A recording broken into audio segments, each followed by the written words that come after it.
mukungeyo gye muteesereza gye mwatandise n'omuze gwe batugambye gwe mwakoze okugenda e Masaka ogw'okuteekawo costa ne zisomba abantu paka Masaka boda simanya 2-5 zitwala abantu e Masaka ne muddira laale gye mwali kubye Masaka abantu ne mugenda mubogereremu e Masaka mulimbe nti mulina y'abantu n'okuswaza mpuuga bigambo bya Bedi Bwanika nti alina obujulizi. Waliwo abantu besisobola kuddamu kubanga abantu abamu abonna nze nabali ku ruutinga mu Nuupu kati mbamanyi munkolaganye nabo ebbanga lyonna I know them era nze ebisinga sibaddamu sajja bakulu batuludde but it's unfortunate for a country to have such leaders, you know. Newolabira ddala nga oli ku kisenge n'ogaana okonsetinga n'ogaana okukkiriza olw'obulungi bw'eggwanga nebulabira ddala nga wano oli mu nsobi. Nze ekintu ekisinza okunyamba mu bulamu bw'ensi eno kigambo sorry n'okumanya ensobi yange. Buli omanya ensobi yo ate this is not a do or die. Ebintu bwe bikutabukako kkiriza kubanga bwe kasi gwasobola okitegeera kkiriza osobola okufunira walala ate nsobola okukolagana okukola ebirala ekyo n'okiwumulamu n'oleka abantu. Kati nze national mobilizer sobola gamba nti nze asinga nti nze ajja okubeerawo ebbanga lyonna. Nze sibeera mu buvunaanyizibwa kusukka myaka 10 mpulira ddala nga mba ndyazaamaanya owulira. Kakati tubadde mu politics ono ebintu ebimu tetunaba biggusa. Beera realistic ogambe nti wano kino kyaganye wano waliwo ensobi okkirize naddala ng'oli musajja mulokole. You know? Kyobula abantu bajja kwetamu eddiini, abantu bajja kwetamu abakulembeze, letamu ba politician kubanga omuntu bamulabira ddala ng'omuntu afuuse muyaaye, omuntu afuuse mulimba. Moral decay.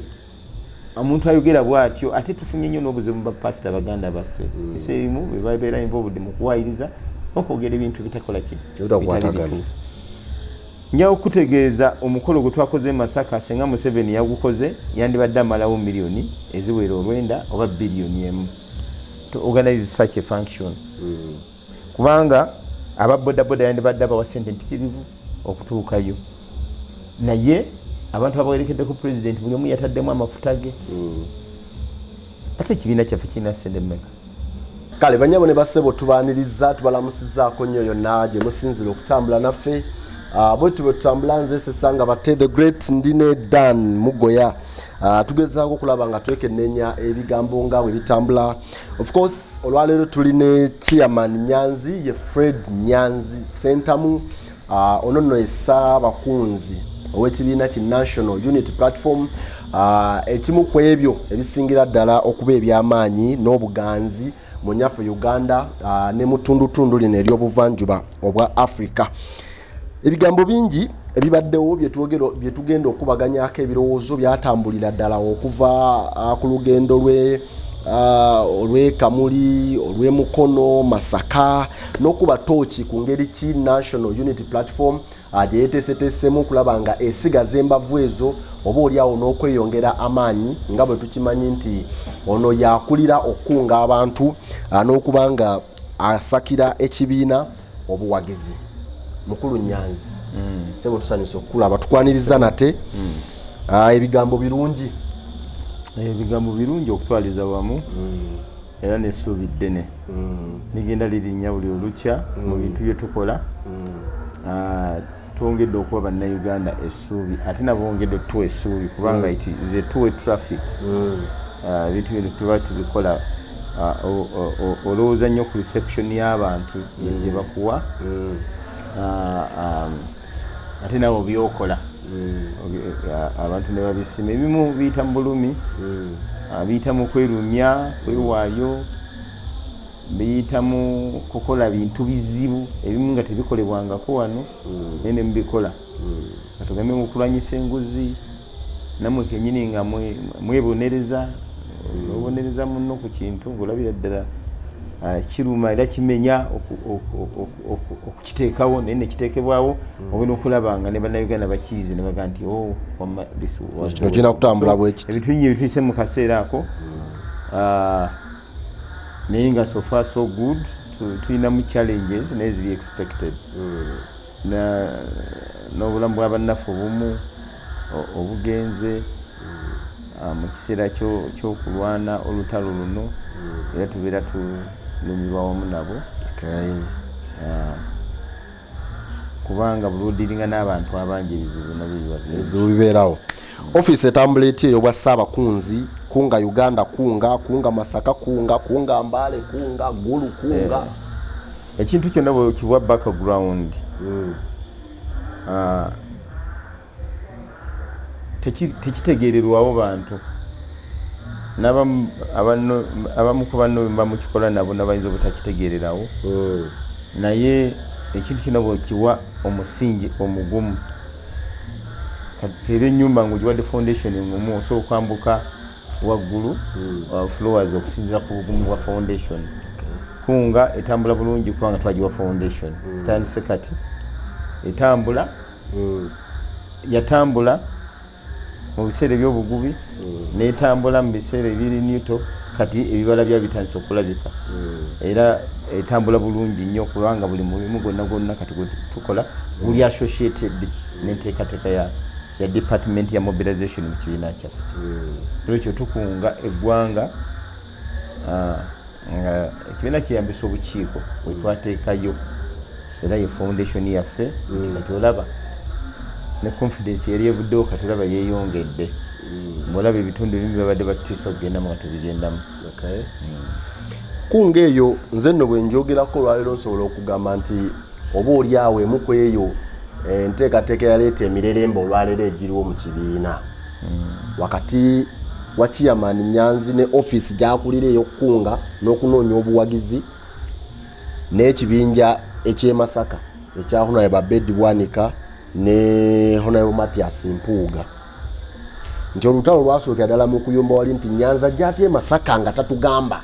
lwaki atuyisaamu amaaso najja ewaffe n'afugira eno mu kifo ky'okutugamba ffe ne tukola bino ye bwajja akola bibye era ebyaddirira entalo zonna kizibu nnyo ku bigambo byonna ebyogeddwa Bedi Bwanika Honorable ne Honorable Mathias Mpuuga n'abalala nga erinnya Nyanzi teririimu kugamba nga nfugira ku remote nja Nyanzi bwe buzibu natugaloga nti omutawaana Nyanzi ne mutowe Kyagulanyi bakwata ekibiina kyabwe ne batulimba Nyanzi ebigambo byenkugambye mu kusooka nti ng'onolaba ekintu ekyamaanyi olabira ku results nja okusooka okwebaza abantu b'e Masaka obwagazi bwe batulaze bwe twabaddeyo ng'omukulembeze waffe agenzeeyo n'ekibiina kya National Unity Platform okutwaliza wamu abantu b'e Masaka mwebale nnyo mwebalire ddala kulaga kituufu omulimu mwakoze gwa ttendo mwakola ofisi ne mugikkirizaamu era nungi nnyo obuwagizi bw'abantu bw'olabira ddala nga buviira ddala ku mitima gyabwe abantu b'e Masaka abeetaddemu bodaboda okuva e Bule n'Ebweya kuva Bukumansimbi Rakayi Lwengo bonna ne bajja ne babeerawo okukola statement mbebaza bannange okuba nti mwakoze statement eyo. Ekyokubiri nebaza obukiiko bwa Kunga obadde obugumu ennyo mu Masaka nga buyita mu muyaga bwe tuyiseemu n'enjego ebadde y'amaanyi ennyo nga ate ebadde ekolebwa abakulembeze waffe yagala kiyita malisi naye mu ngeri y'okusiga ekifaananyi ekibi y'okusiga ekifaananyi ekibi eri obukiiko bwa Kunga. Obukiiko obwo bwakolebwayo mu bugubi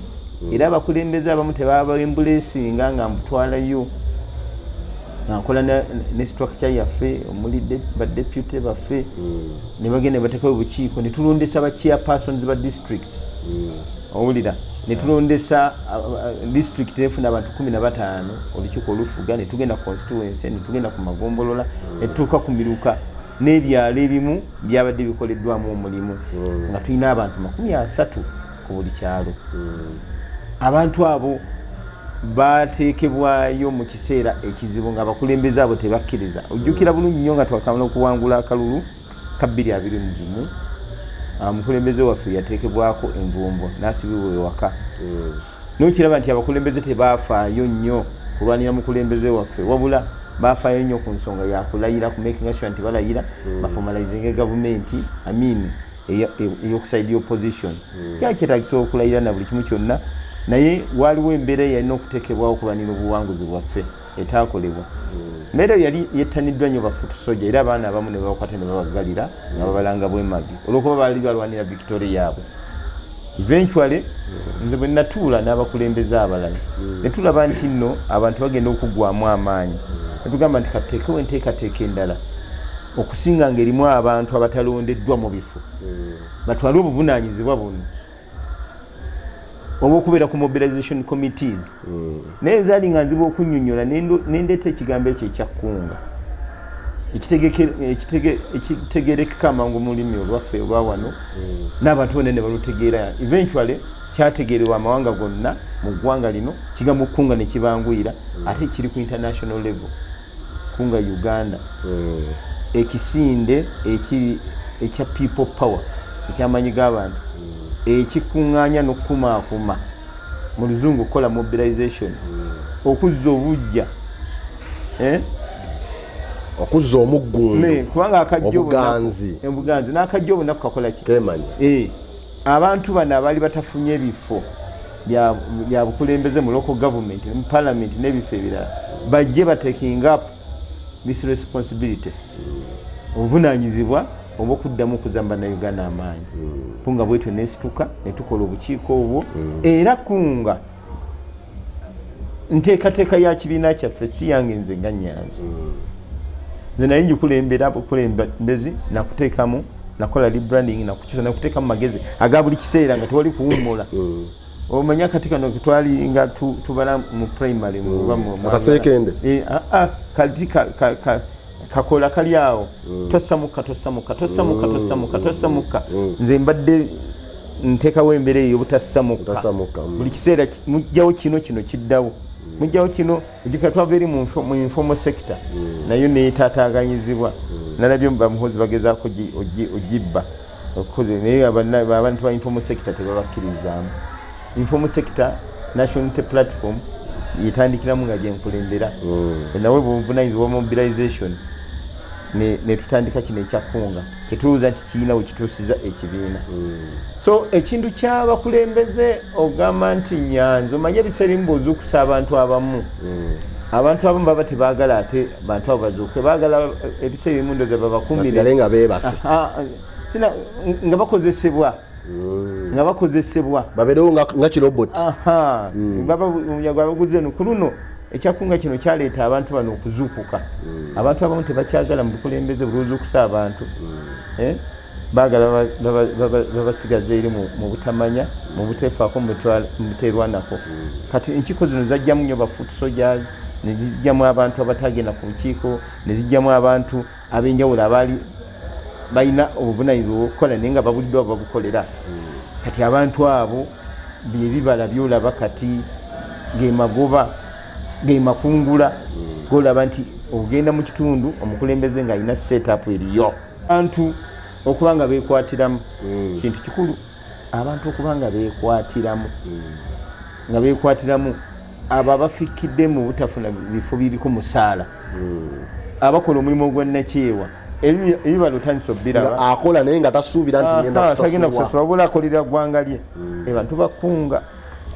Abantu bakunga tulina obeebaza nnyo basitula ekibiina era enteekateeka zonna eziriwo eza registration enteekateeka zonna ez'okukyaza pulezidenti okukola national tour okugulawo ofiisi bakyamani bakunga betukubira ndi bannange omukulu wajja kati agaba amagye ga kibiina kubanga go esooka gabeera evolutional and revolutional nti buli kiseera bo babeera ku ground nga tebasuubira okusasula wabula nga bakola okusinza ku bwagazi balina eri ekibiina. Mukunga omwo nga muteekateeka era gye mwateekeddeteekedde so erinnya lya Nyanzi kyenjala okukkaatiriza buli luyombo Nyanzi sibadde mu byabufuzi kati ebyobufuzi mbaddemu okumala emyaka egisooka 30 wano e Kampala ate Uganda kati ebyo byonna ebintu mbimanyi akati ekya pulezidenti nze sikinaako buzibu nze nkola mirimu gyange mu department ya national unity platform era kyali kyannaku nnyo omukulembeze okuvaayo n'ayimiriza kunge Masaka kyali kikyamu nnyo n'oyimiriza tumaze kujja mu kibiina kwebuuza n'ogenda ku street n'oyogera bwogezi n'abacameramen likunga tugiyimiriza olwa ABCD nga te ffenna ekisimu tuziina tukwatagana so kyali kyabulabe nnyo omukulembeze okuvaayo n'alangirira bulangirizi nga tamaze kino kiyimirire nga tamaze kuwuliziganya kitebe naye tekyali kirungi kubanga deputy waffe yavaayo n'amuddamu naye ate nakyo tekyali kirungi bonna baakola ensobi naye ngaensobi erina bwe yasinziira bwabaawo obuzibu mu kibiina n'obutakkaanya abajuniors bo nga bakusumbuye era kigwera mu kibiina ebiseera ebisinga si mu mawulire kubanga mwe bannamawulire mwagala buyonoonese era babitambuza CBS na eventually Katonda ow'amaanyi ono najja nga abikula. He could unveil chapter by chapter, paper by paper, page by page, verse by verse. Ere bwetutuusa olabawo ate munnaye n'ebintu bino ebimu birimu okufukamira ku mavivi n'obikwasa Katonda bw'oba osimbula. So ekyo ekyakomaawo bino ebya parliament byajja bino byaki ebya sente saga biyingiramu ebyo byayimiriza kiri abantu bali ne bafuna akalembereza akakola emirimu genda bukwaku mu Masaka era emirimu kubanga ekyo kyali walinga awaliwo ekobaane eryokutaataganya Nuupu mu Buganda wonna kubanga oli agambanga nti abantu babakunga dda wano kunga teyetagisa mu Buganda naye omulimu kunga gwe yakoze wagulabi gwoyinza okulekerawo kunga olaba kampani ya Omo oba ya Colgate oba ya Pepsi oba Coca-Cola babeera balanga buli kiseera newankubadde balina akatale owulya ekibiina kirina okulangwa buli kiseera kiraga confidence y'abantu olwo yita abantu bagamba nti nga muluddewo okulabika newaba mwabalabye wiiki ewedde oba katubadde Masaka bwe tulwawo abantu baba bagala ekintu kigende mu maaso kubanga amawulire go tegakoma kati okukunga tekulina kukoma buli wobeera olina okubanga okunga kubanga ekizibu kya Uganda kikyagenda mu maaso tekinnabakola ki kirina kuvaawo mukunga eyo gye muteesereza gye mwatandise n'omuze gwe batugambye gwe mwakoze okugenda e Masaka ogw'okuteekawo costa ne zisomba abantu paka Masaka boda simanya 2-5 zitwala abantu e Masaka ne muddira laale gye mwali kubye Masaka abantu ne mugenda mu bogereremu e Masaka mulimberimbe nti mulina y'abantu n'okuswaza mpuuga abigambo bya bedi bwanika nti alina obujulizi waliwo abantu besisobola kuddamu kubanga abantu abamu abonna nze nabali ku ruutinga mu Nuupu kati mbamanyi munkolaganye nabo ebbanga lyonna ayina them era nze ebiseera ebisinga sibaddamu sajja bakulu batuludde but it's unfortunate for a country to have such leaders, you know. Newolabira ddala nga oli ku kisenge n'ogaana okonsetinga n'ogaana okukkiriza olw'obulungi bw'eggwanga nebulabira ddala nga wano oli mu nsobi. Nze ekintu ekisinza okunyamba mu bulamu bw'ensi eno kigambo sorry n'okumanya ensobi yange. Bwe omanya ensobi yo ate this is not a do or die. Ebintu bwe bikutabukako kkiriza kubanga wekasi gwasobola okitegeera kkiriza osobola okufunira walala ate nsobola okukolagana okukola ebirala ekyo n'okiwumula mu kkono leka abantu kati nze national mobilizer sobola gamba nti nze asinga nze ajja okubeerawo ebbanga lyonna. Nze sibeera mu buvunaanyizibwa kusukka myaka 10 mpulira ddala nga mba ndyazaamaanya owulira kakati tubadde mu politics ono ebintu ebimu tetunaba biggusa. Beera realistic ogambe nti wano kino kyaganye wano waliwo ensobi okkirize naddala ng'oli musajja mulokole. You know? Kibula abantu bajja kwetamu eddiini, abantu bajja kwetamu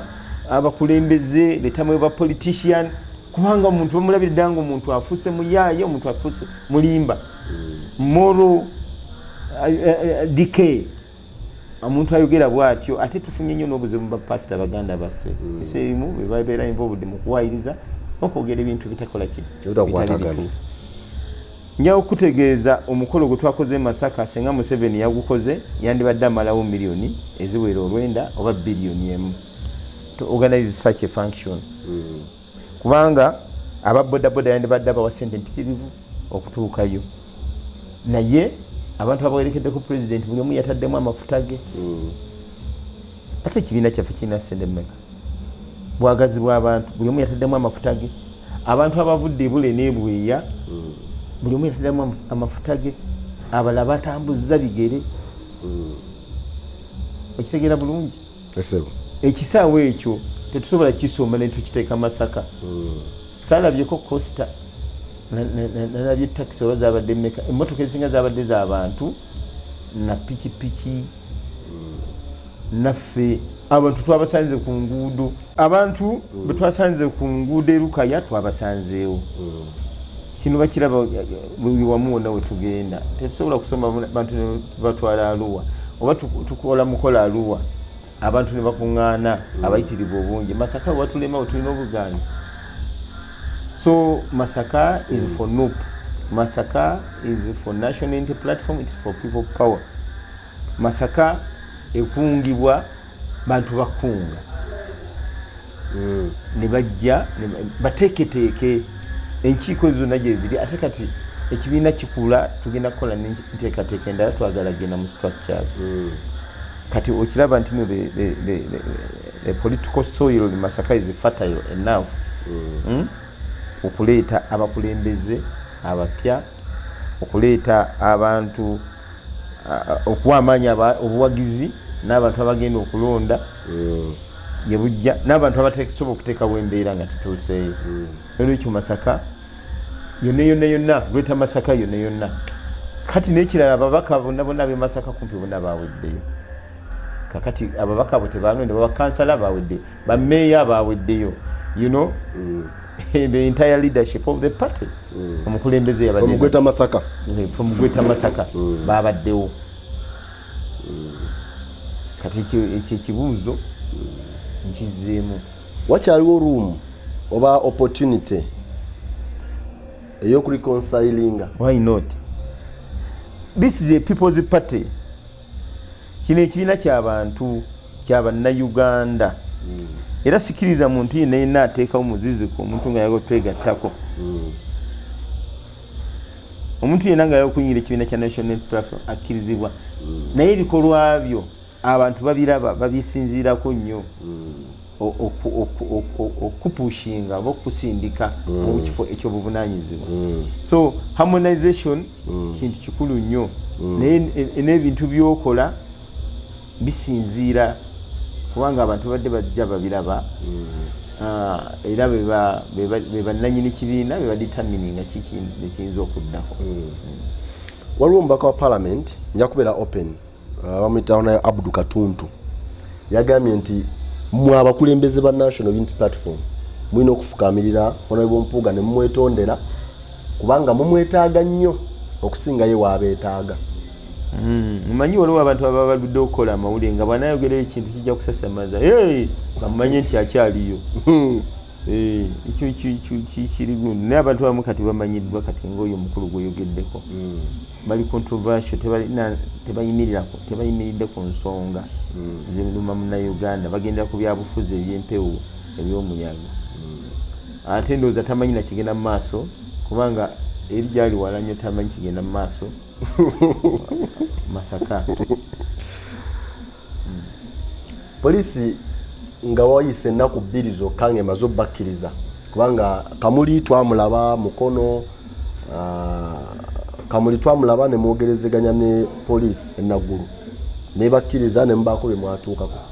oluvannyuma lw'ennaku bbiri naga nti enkunga yatuziyimiriza bwe mugenda mukola obuvuyo bungi nnyo oluvannyuma lw'akabenje akagwa Maya nga mugenda e Masaka akabenje kaba kavuyo obulungi bwonna badde buva mu buvuyo bwaffe obubadde ku Masaka Road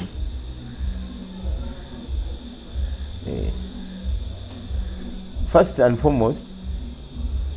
tetukkiririza mu indiscipline naddala ku luguudo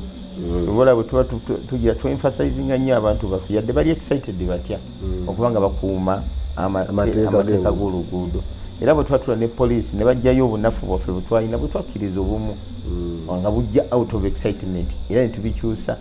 temuddamu kwambala bwe muti temuddamu kweyisa bwe muti ku luguudo temulina kusiba motoka mufe mulabe nga wa police waali era abapolisi baliko ku nguudo nga batugaidinga kati ubunafunduza tubugabana nabo because they are supposed to guide us. Problem gye balina bo balowooza nti bwe babazze mu bintu byaffe balina kubanga batulwanyisa bulwanyisa. Balina okujja ne batuwa protection. Police is supposed to give us protection. Police ina notuwa lidika n'ebintu ebimu kubanga it is our money, it is government is sente ya muwa musolo. Sente za muwa musolo balina okujja ne babeerawo ne bayamba okukola leni so sibulu baba ino tukuba emigo ne tiyagasi balina okubeerawo. So ku luguudo ffe tumeka sure nti tukipinga leni emu paka singa twali tukipinga leni emu masakata za kutuuka. Naye abantu abafuna obuzibu tulumibwa awamu nabo era ne families twabaddewo ozikubagiza n'okunyolwa nti abantu abo ndoza bajja nga tebali part of us ne bayingira mu convoy abamu ne bafuna obuzibu kitali kirungi n'akamu naye tuli wamu nabo obulumi naye ogwo musango kubanga ffe twali tuyise nabo nga tugenza ebintu ebimu ne bibaawo. Tebajja kuddira accident zonna zaali ku luguudo mu kiseera ekyo gavumenti no zikwatagana national unity platform. Anyway, polisi yo buli kiseera enoonya kakubye enoonya kyekwasi yekwasizza ki nga tumaze okukikuba naku zino bakiyita kikuba nga tumaze okukola ekintu ekyamaanyi abantu baabwe bafavoring kyebatasobola kukola kubanga mpozi banayimiriza activities zonna nga basookera ku za PLU bakita PLU pirawo PLU eya mutabani wa General Museveni eyo bayina ogiwa notice okuyimirira nga ffe tebannabatuwa kubanga yali complaint yaffe nga tugenda obasinkana nti bali mubakkiriza okutambula ffe nga tebannakukola ki ffe ne mutuyimiriza kati gye balina okusooka okuyimiriza activities zonna ze balina okusooka okuyimiriza balyoke batulaga ekyokulabirako nti naffe tukola ki tuyimirira. Mugenda kuddayo muteeseganye nabo oba mugenda kutwaza kibuga? Tosa si kibi okwogera ne polisi si kibi ffe tuli bantu nga bwe era ffe twatandika obuvunaanyizibwa bw'okwogera nabo. Having rapport with the police is civil. Kintu kya bugunjufu okwogera n'abapolisi ne polisi kubanga eti Uganda polisi eba ina kufa kufufina tena kubeera nga eyawulamu. So okugenda nitwogera nabo buli kiseera si very necessary. Era olaba mu kwogera kwabagonza enkola ey'obugonjofu no omuntu abadde tayogeranga kulabanga mulabi bw'omuteeka mu mbeera eyogera kubanga bakoze ebikolwa bingi nnyo bakoze mistakes nyingi nnyo bakubye tiyagasi mungi nnyo ate bwe bamala bali ne babaleka ne batambula ne baggala enguudo ne batambula bo ne batabakwata kugamba ebyokulabirako bibadde bingi nnyo nga bo bambala amayinja ga military ku biyunifomu byabwe bya yero ebyo bereti ezayero bazambala fata abana abaffe bakwata babaggalira kugamba twajjayo bujulizi bungi nnyo mu maaso gaabwe which was overwhelming ekyaba prompting okola ki okuteekawo embeera eyo y'okukwatagana ne tubanga tukola omulimu gwaffe. Biki bye mukola abantu abamu bye balabirako ne bagamba nti ebyo Kyagulanyi ne NUP bye bakola tebijjaako Museveni olina tukugamba nti abo bali mukwata firimu yaabwe documentary mugenda giraba ebyo bye bakola si bye bijjako General Museveni. Kakati munnanga abantu abamu beetaaga okusomesa revolution zino zimu eziri non-violent. Bwe twasalawo non-violence tosobola oyinza sometimes oyinza obutamanya kiseera kigere muntu omugirako by the process of removing a dictator sometimes gradual. Bw'oba omuggyako ng'oweyambisa obutaba na busambattuko olina okutekinga steps ezo zetaagisa era tuzitekinze. Bwe tuba tusazeewo okukwata mundu genda mu nsiko abo abatuwa amagezi tuli mu firimu bo bajje bakwate mundu bagende bamuggyeko bwaba balaba nga tuli mu kuzannya. Abamu ababogerera bweru abalala babeera mu katemba ye basinzira ne boogererana n'ateekawo ki statement nga tafudde bulumi bwe tuyitamu naye nga tulina kyetutuuseeko tulina achievements ekisooka tulwanyisiza enguzi munnayuganda afunamu wetasa ssente omusolo okumala nga diibuudwa ebintu bingi nnyo lugimu eno byekoze bumu baali bamya abakalamoja amazzi n'emmere ne tukwata obusobozi ne tubutwala ne bakifula ekyokulabirako waliwo abantu baffe abali babonabonera mu nsi ez'ebulaayi ne tuteekawo obusobozi obwali basoboka ne tubayamba ne bavaayo obubbi mu gavumenti Museveni ebintu byonna bye tusongamu agenda agezaako okuvubiriza naye ate ekya sanctions okyogerako ki nti mu kubeeyuka kwaffe n'okulwana n'ezo firimu ze batulangira abantu abamu ababbi basobodde bateekako sanctions okubanga tebasobola nagenda mu nsi zimu ne bank account zaabwe n'ebizimbe ebimu ne biggalwa. What do you think of that? N'ekirala abantu okumanya amazima ne balonda okusinziira ne bazuukuka ne bateeka ne balonda abakulembeze kubanga buli tuweza abakulembeze abalwanirira enkyukakyuka mu parliament mu bifo bya local government n'ebintu ebirala olaba ng'enkyukakyuka ejja era amaanyi twagazaayo mu bantu nti omuntu atakoze bulungi abantu babamwinako ki obuyinza okulwanyisa eddembe ly'okulonda obubbi bw'obululu ekijajja kutuuka nga obubbi bw'obululu mu Uganda buggweewo kwegamba problemu bannaffe gye batalaba nti ffe enjawulo gye tuyina tetukkiriza mu kuyiwa musaayi kubanga bangi baguyiye ne batateekawo solution ontegeera bulungi kakati ffe enteekateeka eyaffe enjawulo gye tuyina nti nebina ebirala bibadde bigezaako kikola nebiremererwa ffe tulemeddeko lwala kiggusa ne Museveni agezaako tugula alemeddwa okiraba so nze ndaba omulimu ogukoleddwa sofa munene nnyo Kyagulanyi akoze omulimu munene nnyo yakyusa politics wa Uganda mu bintu bingi nnyo mu ngeri nnyingi so kakati omuntu agamba nti no tuli mu kuzannya firimu ate era ne firimu zino oba tuli mu kuzannya firimu nakuwandiika bijja kujjukira mu history etujja okusinzira abantu abamu okubonerezebwa okukola amateeka amapya ajja okuyamba ensi yaffe nga tusinzira ku ebyo ebiri recorded ebirabwa ku kifaananyi wennyini ebiraba ku kifaananyi wennyini nga babikola batta abantu bakuba abantu amasasi bakuba abantu emiggo abductions abantu okuwambibwa ebyo ebintu bisetingibwa bwe tuba tukola enteekateeka empya eggwanga lyaffe biribeeranga byakulabirako buli kiseera. Martin Luther King yakwata mundu waki ebintu bye bimu kyagenderwako abaddugavu baali beerwanirira tebasobola kukwata mundu wabula firimu weziri bazanyanga films bakolanga ebintu byonna ate ekintu kiba kivudde mu nakatemba kiruma nnyo okuba nti yakifulumiza. It's very very painful. Yalabira nti art has been a foundation mu kuzimba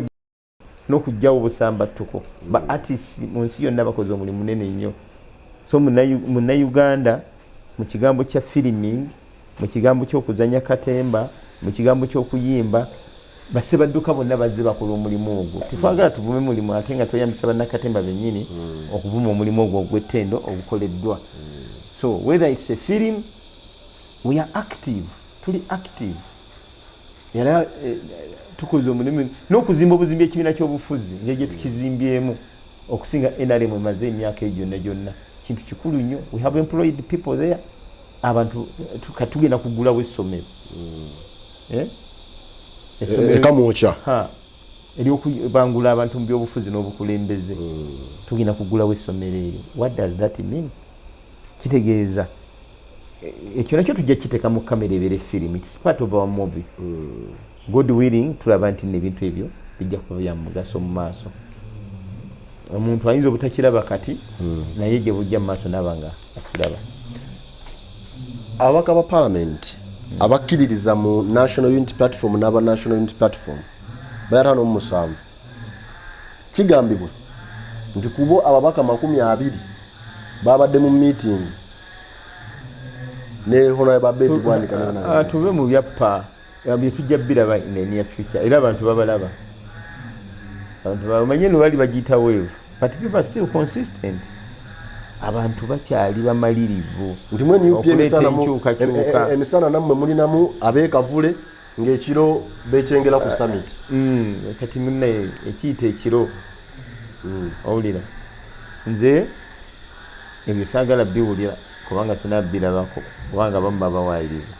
nze ndaba omuntu kyakola mu lwatu emisana najja nakyogera abantu kyebatwala okujjawo ngaolesa obujulizi nti n'omuntu yabadde negundi naye nokwogera ndowooza tusobola kugaana kwogera freedom of expression nze ndaba emisana bajja tutambula nabo ebigambo bingi ebize byogerwa ku bantu n'ekirala ebintu ebimu byogerwa okutunafuya okusigala nga embeera ekyaliwo naye abantu era mukulembeze waffe yagamba tujja balabira ku bikolwa byabwe kati ekiyakoze ekiro kinaba kyekimusikatiddemu mu bwongo kujja kiraba emisana nga kyeyoleka bagambye nti buli ekikolebwa mu nzikiza kyeyoleka misana enkwatagana ya National Unity Platform ne Honorable Ssekikubo Theodoro eyimiridde etya amawulire gembadde mpulira agabadde gavaayo gabadde malungi nti abantu balwanyisa enguzi mu palamenti nze siri mu palamenti bagamba nti mwasisinkana Honorable Ssekikubo omutumbi nze ndi wakunga wenosinkana leader of opposition ebyo ebibuuzo ajja biddamu bulungi nze nfuba kulaba kibiina nga nkisitula naye bwe mpulira nga wali abalwanyisa enguzi mu palamenti balina okwebazibwa baba bakoze omulimu gwa ttendo anti omanyi lwaki mbuuzizza kyeno nesibuuza ofiisi ya roopu baga nti abasajja abo abeekavula era balondo bayo basatu nga n'ennyanzi mwali ezo lwaki mbuuzizza ggwe nti Nyanzi baasisinkana Ssekikubo ne bamutikka eddimu eryokulwana okulaba ng'era basuula mpuuga nti olw'okubanga Ssewungu yali agaaye lwaki mulowooza nti abantu babalwanyisa enguzi babalwanyisa mpuuga why do you personalize corruption is a national problem corruption ekutawaanya naawe kennyini buli kiseera akamotokako buli mwezi oba olina okukatwala mu garaji olw'ebinnya mu nguudo n'essente z'ebinnya okuba twalwanira enguudo ezo n'ebinnya mu nguudo wayiseewo bbanga ki era ssente ezo ziragawa kakati eyo yona corruption so bwe tuba tugirwanyisa nga munnamawulire fuba nnyo okulaba nga temupersonalizinga kintu ekyo kiteeka ku individual eggwanga si lya muntu individual eggwanga lyaffe ffenna so kiri bakikola si ku muntu bakikola ku kikolwa kyakoze office eya mobilization gyokulira mulina nteekateeka ki okwongera amaanyi mu kibiina n'okwongera obuwagizi okusaka obuwagizi bw'ekibiina n'okusingira ddala mu bitundu gye mutaawangula ng'amambuka ekyo ekibuzo nakizzeemu twawangulayo naye obululu ne babukyusa ku mulundi guno tugenda kubeera more vigilant bwe tuba tutuse mu kyokulonda wabula situgenda abantu bakola nteekateeka ndala naye bwe tuba tutuuse ku ekyo ekyokulonda specifically we're going to be more vigilant tutaddeyo structure zaffe jjukira structure kunga yasookayo gyeri waliwo enjawulo kati era ogiraba si byebiri ebyaluli omulundi guno waliwo enjawulo tulina offices buli wamu ne ba-administrators baayo ne ba-registrars ne ba-coordinators ne ba-focal persons owulira ekyokubiri tufubye okulanga tu-identifyinga ba-candidates mu buli kitundu ekyo okulaba nti nno ku mulundi gwe ntwajja kubaawo nnyombirirwa ne structure zaffe zijja kuba zirakira okuba nti zikola naye ebyobufuzi kisinziza ku dictator bwagenda otuyisa naffe bwe tujja okukola ki okwandolinga embeera nga bwejja waliyo ekisembayo Ssebo yakusibula neyanziza Ssebo bwe tutambudde banyabo ne bassebo tubadde ne Fred Nyanzi Sentamu ono yakulira okusakira National Unity Platform obuwagizi kyonyiza okuyita mobilization tubadde tuogera ebigambo n'okusingira ddala ebibadde mu matu gammwe okusobola okufuna ye oba oli awo naki abalala kye basobola okulowooza ne tulema nnyo gattaganya bintu olw'ensonga ntwetaaga nnyo okuba nga tufuna okuviira ddala ku soosi egwanidde. Nze nja kweyambisa omukisa guno okubeebaza bannayuganda obwerufu bumwongedde okulaga bannange buli wamu abali ku Facebook, abali ku WhatsApp, abali ku mikutu gyonna emitimbagano gye mugatta bantu mu nsi yonna. Mwebale omulimu gwe mukola, mulwane olutalo. Ekirala tubeebaza okutuwagira yonna gye tujja. Tugenda kubawa programu ya tuwa empya nga tumaze okuyita mu bino byonna. Very soon amawulire gajja batuukako tugende mu maaso. Mwebale nnyo, mwebale ddala. Ndi Nyanzi Fred Center Musaabakunzi wa National Unity Platform. Kale bwe tutambudde akuume.